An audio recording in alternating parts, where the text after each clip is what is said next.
Lebanon's hospitals at the breaking point. Coronavirus case numbers remain high. Doctors and nurses are leaving in droves. But it's not just the health sector that's suffering. Lebanon itself is in economic meltdown. The majority of the population has been plunged into poverty. The national currency is collapsing, and foreign reserves are running dry. Power outages were already a daily challenge. Now fuel shortages are bringing businesses, hospitals, and the government to a grinding halt. And that's threatening the lives of the country's most vulnerable. Well, the crisis in Lebanon isn't new, but the situation is becoming more critical.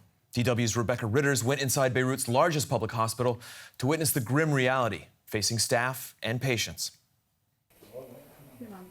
On this COVID ward, the youngest patient is just 2 months old. The nurse gives him medication through a nebulizer to help him breathe. Nervous mum watches on.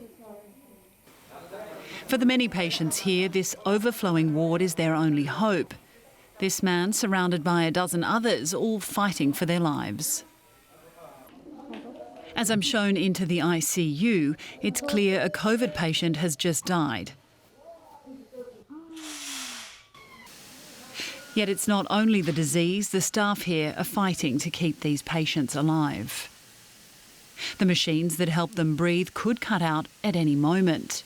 The ventilators are powered by these generators because the hospital can't rely on intermittent power from the state-run grid. They have only 3 days of fuel left. The fuel is the challenge. The challenge every day. We have challenges every day. It affects the patients, the medical equipment, the chiller, the cooling. So the fuel is the most important thing in the country is the fuel. The problems don't stop there. The hospital's general manager tells me morale is at rock bottom. We are seeing a lot of doctors and nurses leaving. Yesterday alone, we had 5 resignations in our nursing department, and a senior physician also who's responsible for the radiotherapy program for our cancer patients informed me that they are leaving the hospital. So, these are not easy to replace. Over in the hospital's pharmacy, the shelves are nearly empty. We're hanging on by a thread. I think that, it's probably a matter of time before an accident happens, and then that can result in loss of lives. As Lebanon's economy collapses, Firas Abiad fears without drastic intervention, the healthcare system will soon collapse along with it. A medical system hanging by a thread, that's something our guest knows very well. Brigitte Khoury is a clinical psychologist, and she joins us now from Beirut. Brigitte, good to have you back on the program. You joined us in February, about 6 months ago. Things were already bad then. Case numbers have come down, case numbers for COVID-19, but daily life appears to be much harder. How serious are things? Very serious. 6 months ago, no matter how bad things were, they were still manageable. At this point, the situation is very bad on many levels. Whether on the COVID-19 level, the infections have increased. 90% are the Delta variant. And as you said, the hospital system is failing on many levels. Our hospital, the American University of Beirut Hospital, was about to shut down 10 days ago.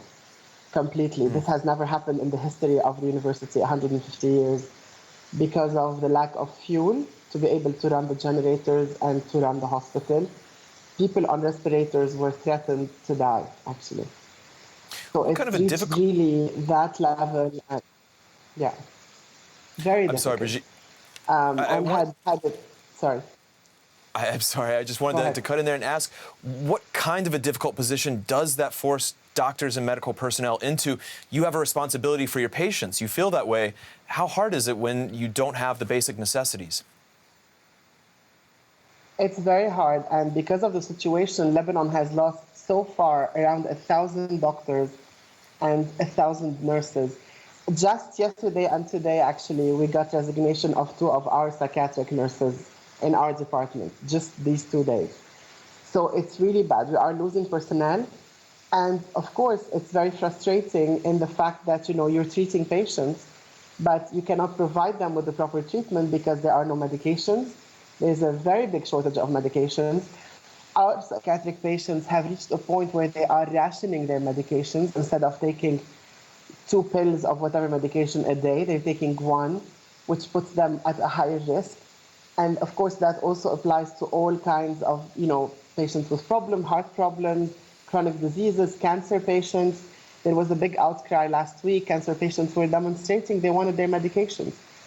And the sad part is that the medications do exist. They are here, but they are hidden. They are put away by, some people with no conscience, if I may add, just to wait for the price to increase. And in the last 2 weeks, they have found out stashes of medications, including cancer medications, that are put away, waiting for the price to rise. So it's a, what can I tell you? It's a failed state by a failed government, and people are really scrambling. We reached a point where more than 50% of the population is under the poverty line. This has never happened before in Lebanon. I mean, Brigitte, it's very difficult. You said earlier this year when we spoke last, speaking of all of these medical personnel leaving, you said that you were going to give it about a year to think about whether you should leave, what your future in Lebanon is. What's your thinking now? It's difficult to say now. I don't know if I will give it a year. I will definitely give it maybe till end of the year. It's very difficult. We don't even know if schools are able to reopen, and that will put, again, my children's future at risk. I would hate to leave. I'm very attached to Lebanon. Everybody is. People who left, they're not, people who left, especially the professionals, they are exiled. They're not immigrants. They're not refugees. People who left are forced to leave, and that makes it even worse. I always say our relation to Lebanon, the Lebanese in Lebanon, we love the country, but the country didn't love us back. It's like being in a dysfunctional relationship. You are abused, you're violated. It gets to a point where somebody has to cut that relationship. Many people were able to do it. It's difficult for me, to tell you the truth. I don't know. Maybe if you talk to me in 6 months, we'll talk from somewhere else, not from Lebanon. I'm still hoping. Those who stayed are still hoping that there can be something can be done, should be done. But it's really fading away. I mean, today now we are pre-recording the interview because at 4 o'clock during the live interview, I don't have electricity. It's being rationed. We have little bits and pieces. This cannot be sustainable. It cannot. Brigitte, what with winter on the horizon, the hospital system being in its current state, what's the outlook for the next 6 months? Is the system already at a tipping point? Is it already beyond it? What do you see when you look at winter? Very gloomy winter. That's what everybody's saying. A very gloomy winter. I think it's beyond the tipping point. It's kind of like we need a miracle at this point. The problem is we are governed by people who are incompetent, who are war criminals, who have failed the state on many levels, who are thieves. They have literally, Lebanon is not a poor country. Lebanon is a country that was stolen, basically. And as long as these people are where they are in their positions, it's impossible to do anything. And the society and the advocates who went on the streets, and we all did in 2019, it was a revolution. We thought we could change something.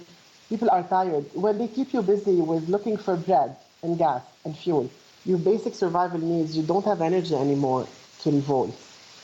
So it makes it very difficult. I think it's very gloomy. We need, intervention from abroad. We need a miracle. That's what we need.